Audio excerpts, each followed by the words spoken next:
late getting up here, but I forgot to put my phone on the charger and it was going dead. So I wanted to at least get it to like 40 something percent before I went live. That way it won't cut off, or I don't have to put it on the charger while I'm up here because it make a weird noise while I'm on the charger. While I'm on the charger. While it's on the charger. But y'all, let me tell you. Why was that last collective reading about anger and rage? Something that happened to me, y'all. So let me tell y'all, I went out of town.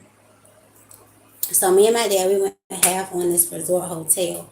But I picked the resort based upon the pictures. I even went on YouTube and I looked up like the amenities, the accommodations for the room. Okay, so I have 3 children, so I always like to get rooms that have like a kitchen and a table where I can actually buy food and cook it and eat it because, I can't really afford to go out to eat every day while I'm out of town. So to make a long story short, I show up to the resort, y'all. Tell me why the room is awful. First of all, it's a front room, so I got a 1 bedroom suite. All right, me and my dad, we went. I paid a little bit more for it because I was gonna have the bedroom and he was gonna have the front, like the living room area. It was supposed to have a Murphy wall bed. It was supposed to have a full kitchen, a table. Okay, most rooms that I go to, they have a TV in the bedroom and a TV in the living room. Y'all, when I went to this resort, it's called Sea Mist Resort in Myrtle Beach. Do not ever in your life book at that resort. That resort is trash. But the 1 bedroom suite did not have any kitchen. It didn't have any tables in there, any chairs. It had a TV in the front room. TV didn't work. No TV in the bedroom. No drawers to put your stuff in the bedroom. It was just a really like low budget ass resorts. And again, the room that I booked, it said that it had a kitchen and everything in it, and I did not want to stay there. And we got there late, y'all, because my daughter had a dance competition, so in South Carolina. That's why I ended up. I was like, let's spend a few days in Myrtle Beach since we're gonna already be in South Carolina for my daughter competition. So we have to drive from where we were 2 hours in Myrtle Beach. Mind you, my daughter competition was like 4 hours long because they had to do like stand battles and all these different damn battles. Y'all, I was so tired when I got there, but I did not want to stay in that room. The lady gonna tell us, okay. I said, I don't want to stay here on money back. She was like, no, um, we're gonna accommodate you. We're gonna give you the 4 bedroom house because they got houses on the resort too. Cause my dad was like, how are you gonna accommodate us? Because clearly y'all did not give us the room that we paid for. So we stayed there. They said they're going to accommodate us the next day. We go down there in the morning. The lady is like, people that was in the house was checking out at 11 o'clock, that the housekeeper had to come and clean the room, that they would call me when the room was ready. Boom. So we go to Walmart. We're going to buy like food to cook. Because mind you, the room that we was in, it didn't have any kitchen. It was nothing that we could cook. I couldn't cook breakfast. They didn't even have a table and chairs where we could sit down and eat. It was just awful. So make a long story short, the lady calls me back, right? And then she's talking about something, we can't give y'all that room. Talking about, I don't know why the lady promised you that house, but we can't give you the house. So we end up getting our money back, and they still charged us for that one night that we stayed. And then they tried to charge us like $300 for that one night. Y'all, it was just a whole mess. I was so mad, but I was glad that my dad was there because I would have went off on them people if it was just me. And I was about to go off on them, but something told me like to just chill because I had my kids with me, but I was so pissed off, y'all, because I don't like to be lied to. I don't like to be misled or I just don't like that. And I'm pretty sure nobody likes that, but it was just, how can you just do that? That's false advertising. If I pay for a room that come with a kitchen, then when I get to my room, I expect for it to have a kitchen and a table. But anyway, I digress. If nobody comes up here, y'all, I might pull just a one message from one day. But I have this book that I started reading when I was out of town. It's called The Power of Vision. It is by Dr. Miles Monroe. powerful black man, y'all, here. Um, this book is so powerful, but I wanted to read something to you, okay, out of this book.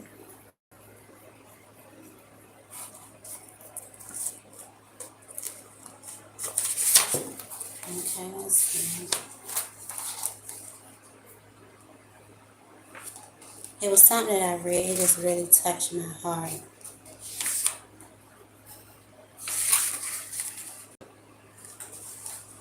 Let me see. I think it was in the preface.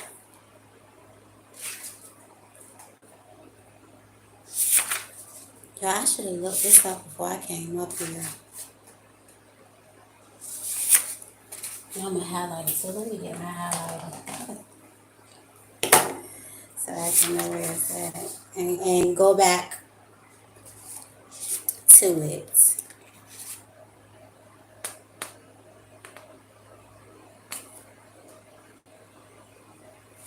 Dang, where is it, y'all?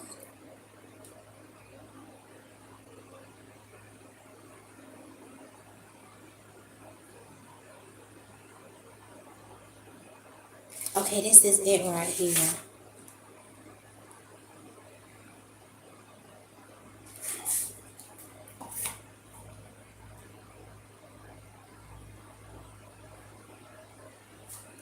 I want to start with the story though.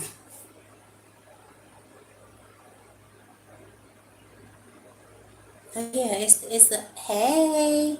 I want to pull cards for you if you need me to pull any cards. Just put it in the chat box. But I wanted to read this story to you out of this book called The Power of Vision, right? So it says in the mid 20th century in Bangkok, Thailand, the government wanted to build a large highway through a village. Yet in the path of the planned road was a Buddhist monastery with a little chapel. So they had to relocate the monastery, which included a heavy 11-foot statue of Buddha, to another place. Using a crane, the government workers moved the monastery in sections. When the workers transported the statue of Buddha to the new location and began to lower it into place, the clay statue started to crumble and fall off. The people were afraid because this was a precious religious symbol to them and they didn't want it to be destroyed. Okay, so mind you, the clay started to crumble off of the statue, right? So it says, yet the more the workers tried to place the statue, the more it fell apart until eventually all the clay was falling off.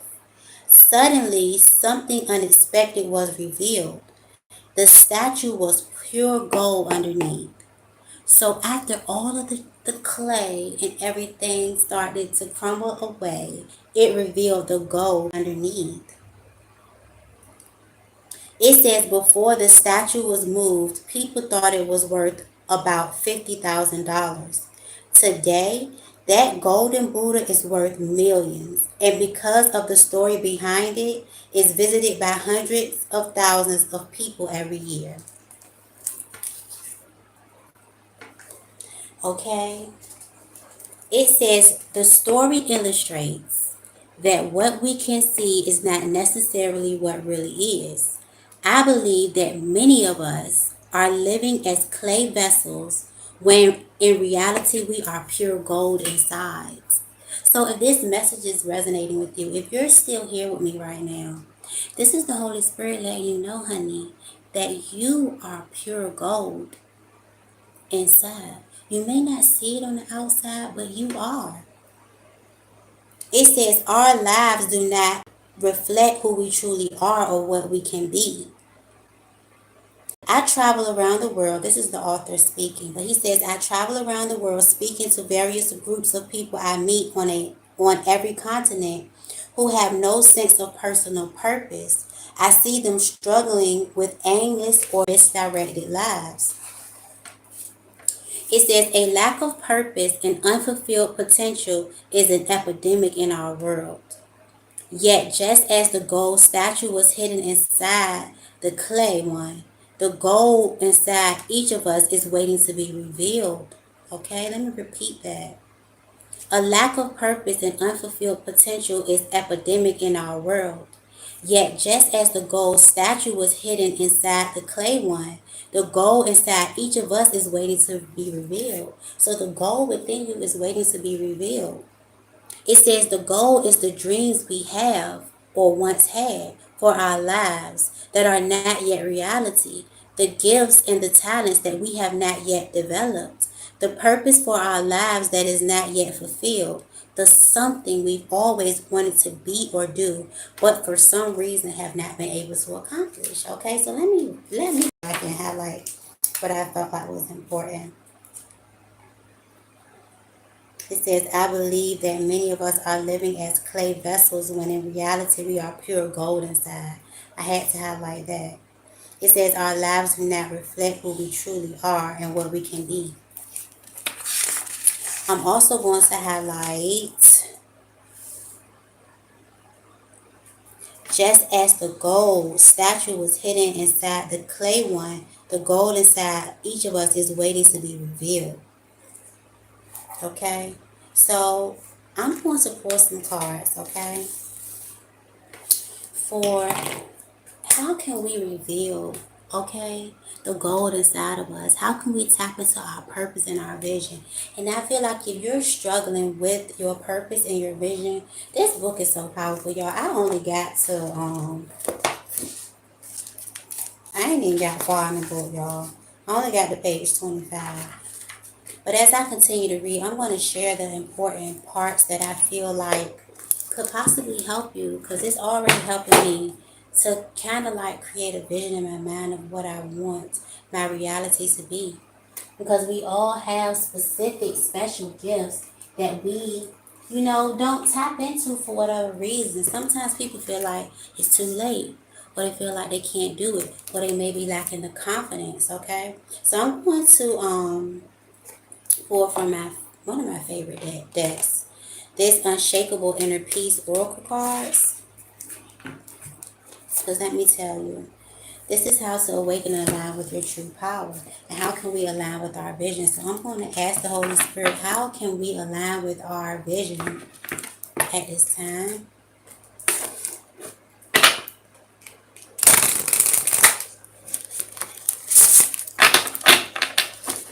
Holy Spirit, holy angels, ancestors, how can we align with our true vision?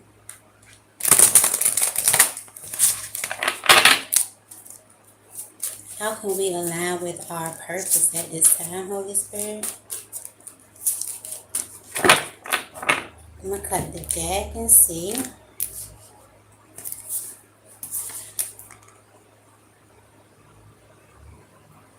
Okay, this says nothing real can be threatened. How can you actively participate in creating heaven on earth? You are meant to create heaven on earth. Okay? Period. The number 2 could be significant. The number 20. So let me see what the book has to say about this card, number 20.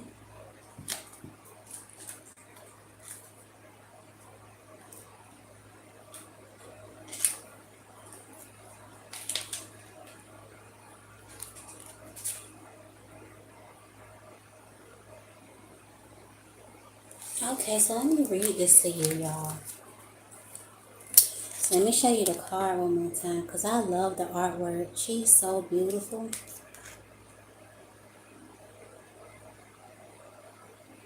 Oh, wow. Number 38. You could be 38. Look at this one. I feel like I want to read this too. The collective field is impacting you. Unseen forces in action. How can you relinquish control of the situations that feel blocked? Look at how pretty this is. And then we also have here number 1. You create your own reality. What you want wants you to. What do you want to experience? You may like to wear hats. We have here soul alignment. It's time for a radical change. How can you show up for yourself in ways that you never have before? It's time to show up for yourself. Okay? Yes. But I'm going to go ahead and read. I do see someone here. If you want me to pull cards, just put it in the chat box. I don't know why somebody keep looking and then when I acknowledge you, you leave. It's fine. Okay, I hope that these messages help you, love. But it says nothing real can be threatened.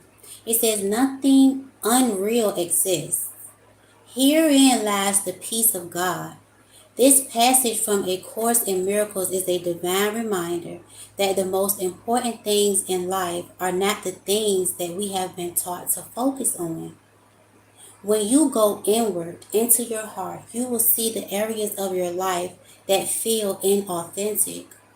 At times, life can feel out of control and overwhelming, but when you remind yourself where your true power lies, connected to the source in divine love, all illusions fall away. The love within you can pull you, the love within you can pull you into a more peaceful state. When you look outside of yourself, you can easily fall into worry and feel hopeless. Yet the outside world is only a reflection of your internal state. Look at your inner world and care for it.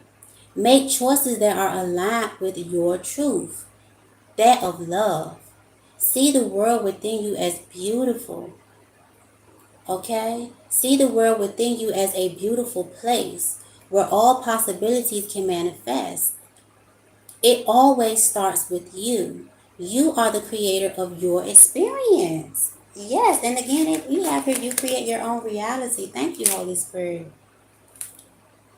It says, fear and doubt will try to threaten, but love cannot be threatened. When you are aligned with your truth, that of love, nothing can harm you. This card is an invitation to see the world with fresh eyes, the real world of love, compassion, joy, and participate in the activation of heaven on earth. The world in which we live is in part an illusion. It is not real in the sense of things outside of us into which we give such importance. The material things, the likes, the follows, the outward forms of success are not representative of our true worth. These are fictions created to pull you away from the image of love within you.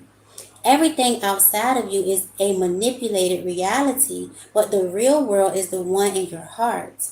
The intangibles of hope, peace, joy, and love, these are your true power.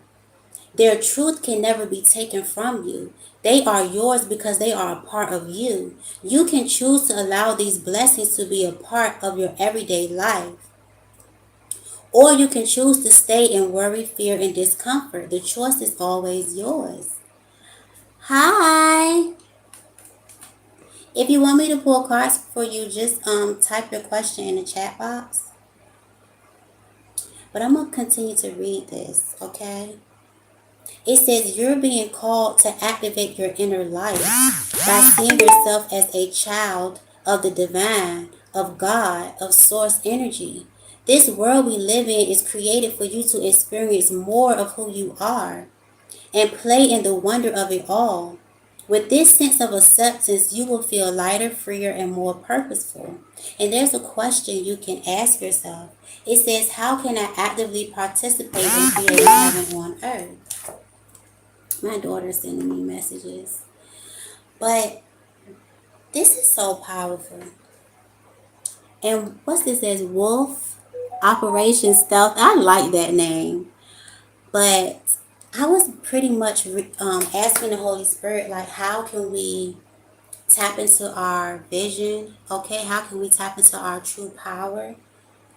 Okay, I want you to go back and watch this live from the beginning because it may be a message for you. I read out of this book, Power of Vision. Okay, it's a very powerful book that I started reading. And it basically was telling you how you are gold. It's like, it told a story of this Buddha. And it was clay all around it. They thought it wasn't really worth much. They moved it. And as they moved the Buddha, the clay started crumbling around it, and it revealed a all gold Buddha. And now that Buddha is worth millions of dollars. Okay? So I was pretty much asking, like, how can we tap into the gold within ourselves? It's beautiful. You're beautiful. It's time for you to create heaven on earth. Yes. Celebrate yourself. Appreciate that all is well. Even though it may not seem like all is well. 11:11 on the clock, yes. It may seem like all is not well, but it's just an illusion, is what this card was saying. Like, your reality that you see outside of yourself is only an illusion. And you have the power to create the reality that you want. Let's see, let's get one more card. What does 11:11 mean to you? I know it's called um is it a twin flame number? 11:11. It reminds me of the Four of Wands. 11:11. But what does it mean to you?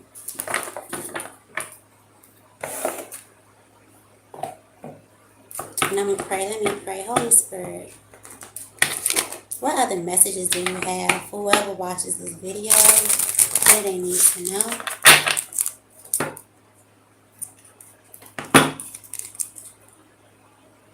Look, nothing real can be threatened. Listen, I just read this card, y'all, and I cut it right to it again.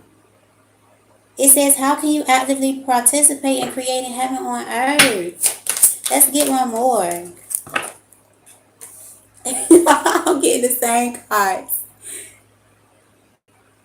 Look how pretty this is. It says the collective field is impacting you, unseen forces in action. It says, how can you relinquish control of the situation that feels blocked? So you could be feeling blocked. And y'all, look at this Buddha. It's a Buddha on this picture. Thank you, Holy Spirit. 33. You could be 33, 38 years old. But it says, how can you live with more meaning, integrity, and truth? I'm going to read both of these cards, but if you have a question, type it down in the chat box and I'll pull cards for you if you want. But I'm going to start with number 38, and then I'm going to read 33 to you. But 38 talks about you taking control of a situation that feels blocked.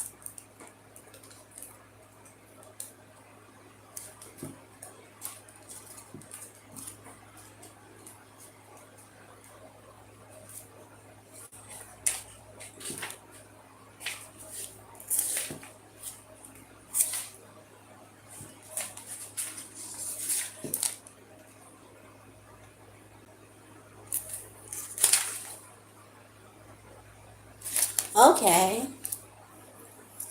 You are 33. Thank you, Holy Spirit. It ain't me. It's the Holy Spirit. Thank you. But, you know what? Let me read number 33. I'm going to read number 33. Just for you, because this message is going to be for you. I know it is. Watch. I'm going to read 33 first. Let's see.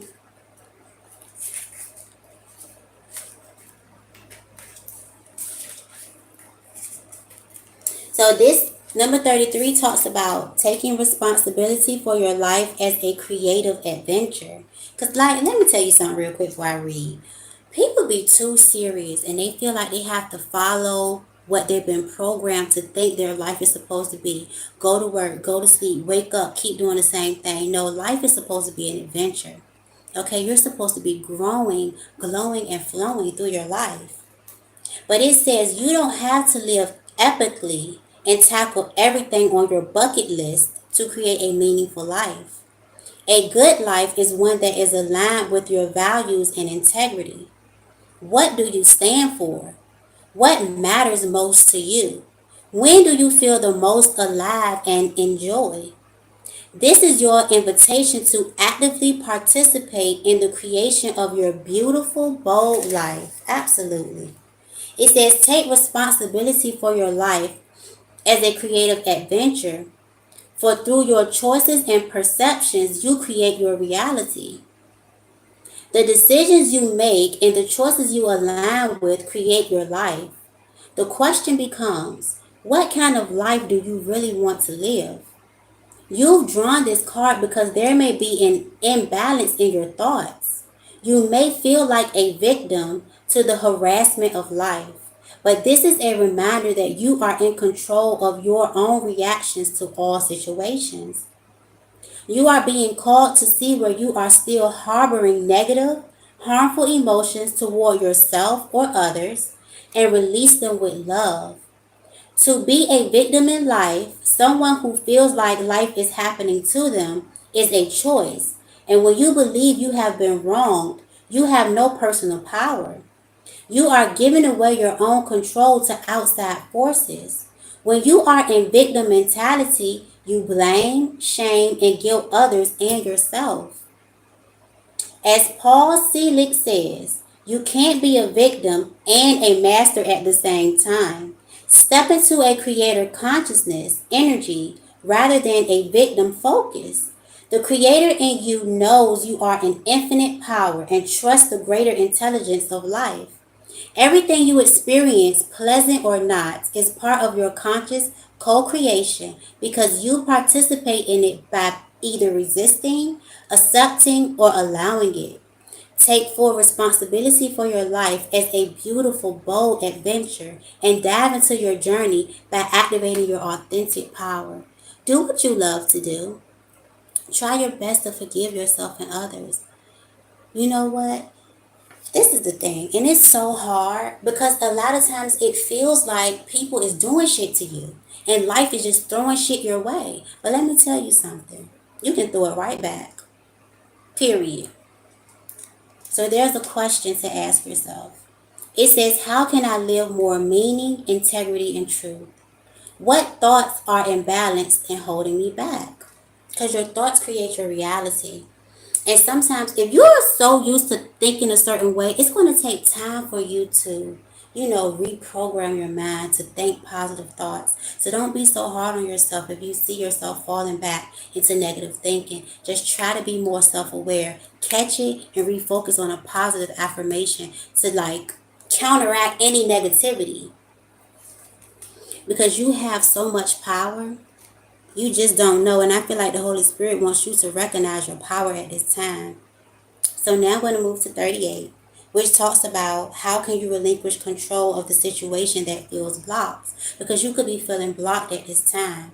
You could really like to wear bright colors. I just love this fluorescent look of this card. This is so beautiful.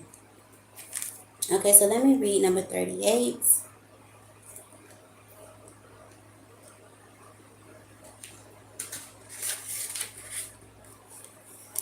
It says, when you are on a personal growth and spiritual journey, before long, the work starts to work you.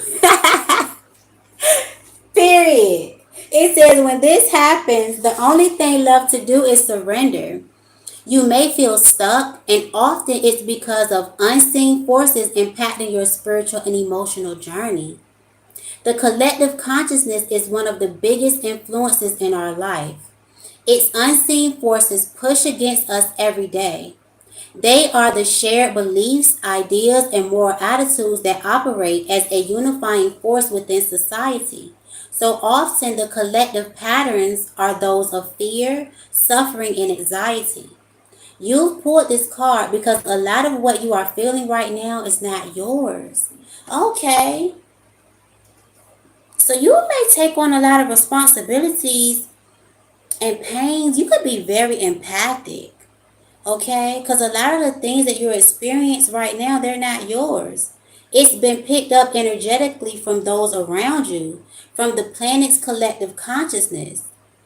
One conscious, loving thought at a time, you can move yourself into a more peaceful state by disengaging with the collective energy. Wow. This is very interesting because a lot of times, and I find myself doing this as well, like when there are situations going on social media And it's like a lot of people may be in an uproar about it, and then you like put your mind and you start thinking about it, and you like, yeah, you know what, that was wrong, or whatever it may be. So you just start taking on that collective energy. But it says patterns from your family history, your lineage, your DNA, and your ancestors could also be blocking you. Sometimes habits, patterns, thoughts, perspectives, and beliefs are passed down through generations. It can be difficult to know if your past is affecting your present and therefore shaping your future. When you have no sense of where your patterns or emotions come from, you may be acting from a place of your ancestors' patterns. You may feel like it isn't your pain and you are acting on autopilot. You can balance your emotions by going into meditation or simply asking your higher self for clarity. Okay, so it's telling you to hold this card up to your heart and repeat this meditation mantra. I'm going to hold my hand up to my heart and say it. It says, I release all need to control my situation or push through to create a specific outcome. I surrender to the healing that wants to take place, and I trust the journey. I trust that everything that happens is always for my highest good, and I feel into what I need most. I return to my center by practicing self love and compassion. And there's a question you can ask yourself. How can I relinquish control of the block? No, how can I relinquish control of the situations that feel blocked? This is very, very deep, y'all. For real. Like, I don't know. It's crazy. This resonates with me, but I'm pretty sure it may resonate with you because a lot of times we take on issues that are not ours. We take on our ancestors' problems, especially when it comes to society in America. Like, it's just like what do they call it? Perilous times right now, when there's like so much tension and division, and they want people to be hateful to one another. They want to put people against each other for all types of things: race, religion, sexual orientations, genders. Now it's like it's always some type of thing trying to divide us when we're supposed to be loving one another. That's what we're supposed to do. But it's like these unseen forces don't want us to love. But we have to push back away from that by thinking loving thoughts regardless of the situation. Thinking, okay, I'm going to love this person even if I don't agree. Because it's like you're not going to agree with everybody when they say certain things or what other people do. But you can still love them. Okay? It doesn't always have to be hate. But it's like they want to push this hate narrative about everything. And it's unfortunate. But I'm speaking love, light, and healing over the collective consciousness right now. Thank you, Holy Spirit. I'm speaking that, y'all. Y'all don't want me to pull your cards for you. Let me get off here. It's getting late. I feel like I'm rambling, but I just thank the Holy Spirit for using me as a vessel. I want to be continued to use as a vessel. Please pour your love through me so that I can pour it out of me into every area of my life, to everyone who is around me, because it's important that love is at the forefront of life at this time, especially at this time. It's so unfortunate. Oh, you're welcome. Thank you for just being here. And y'all I just pray for peace, love, and light. Because I feel like there are forces that are working against love. They don't want people to love. They want you to be, it's like they want you to be depressed. I rebuke it. They want you to be lost, to feel lonely. I met this guy from Nigeria, y'all. And he just talked about how lonely he was when he came here. And it just made me so sad. Because, oh, thank you. I thank God. It's all God. I ask God and I pray to God that I be the vessel that He needs me to be. Not only for me, but for others. Because let me tell you something. It's a struggle out here. It is a struggle to just get through your day. It's just a struggle, but it doesn't have to be a struggle. It can be a beautiful adventure. This is what the Holy Spirit is trying to let us know. I love y'all. I really do. Wolf, I love you. Thank you for watching. If this video helped you at all, please like, share, subscribe. And I'm gonna come back. I hope I be back tomorrow. I don't want to say I'll be back tomorrow, y'all, and then I'll come back tomorrow. I'm supposed to be up here at 10 o'clock, and I'm up here late. Like, I be trying to, like, keep my word, y'all, because you have to have integrity. And that's what I'm trying to practice and make sure that I have integrity. But anyway, I'm not going to talk your head off. I love you so much. Thank you so much for watching. Bye.